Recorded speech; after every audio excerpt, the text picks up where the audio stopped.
সাব্বাস বাংলাদেশ, সাবাস। আজ গর্বে বুকটা ভরে যাচ্ছে। আজ আমার দেশ অনেক অর্থনৈতিক উন্নত হইতেছে, কারণ টাকা আমার আপনার সাধারণ জনগণের। কিভাবে উন্নত হইতেছে অনেকে প্রশ্ন করবেন। আমি গেছে মাসে আমার কারেন্ট বিল দিচ্ছি 445 টাকা, চলতি মাসে আমি দিছি 950 টাকা। অথচ আগের মাসের থেকে এই মাসে কারেন্ট খরচ ছিল কম, কারণ ছিল না ঠিক মতন। তা আমার দেশ উন্নত হইতেছে না। টাকা আমার আপনার জনগণের, সাধারণ মানুষের। মানুষ কষ্ট থাকুক, খায়া থাকুক, না খায়া থাকুক, বিদ্যুৎ হলাদের কোনো সমস্যা নাই। মানুষ মরে যাক, কারো কিছু করার নেই। এই দেশের জনগণ দেশের বোঝা। 10 টাকার আলুর কেজি বর্তমানে 70 টাকা খাইতে হয়। নির্মস্ত ব্রয়লার মুরগি এখন 200 থেকে 250 টাকা। নির্মস্ত 1 কেজি মাছ কিনতে গেলে 250 থেকে 300 টাকা। একটা দিন মজুরে দৈনিক ইনকাম 300 টাকা। এ দেশ কিভাবে সাধারণ জনগণ চলবে? আমি চলবো সাধারণ? সকালবেলা আগে 10 টাকা দিয়ে নাস্তা হইতো, এখন 30 টাকা লাগে।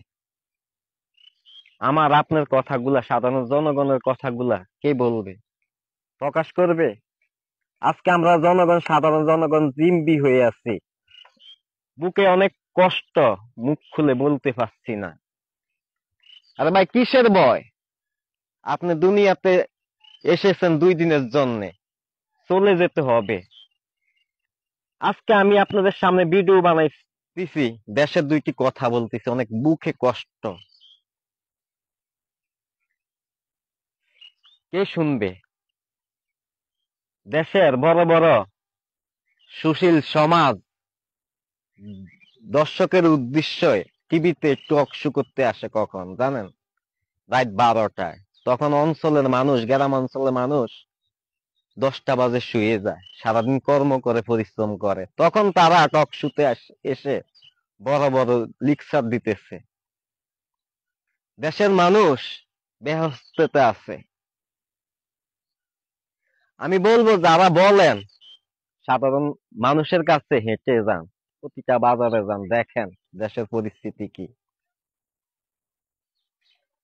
সত্য বলার জন্য আল্লাহ জবান দিছে। যতদিন জীবিত থাকবো, এই দেহে প্রাণ থাকবো, সত্য কথাটুকু বলে যাব। এই দুনিয়াতে চিরদিন থাকার জন্য আসিনি। তাই দেশের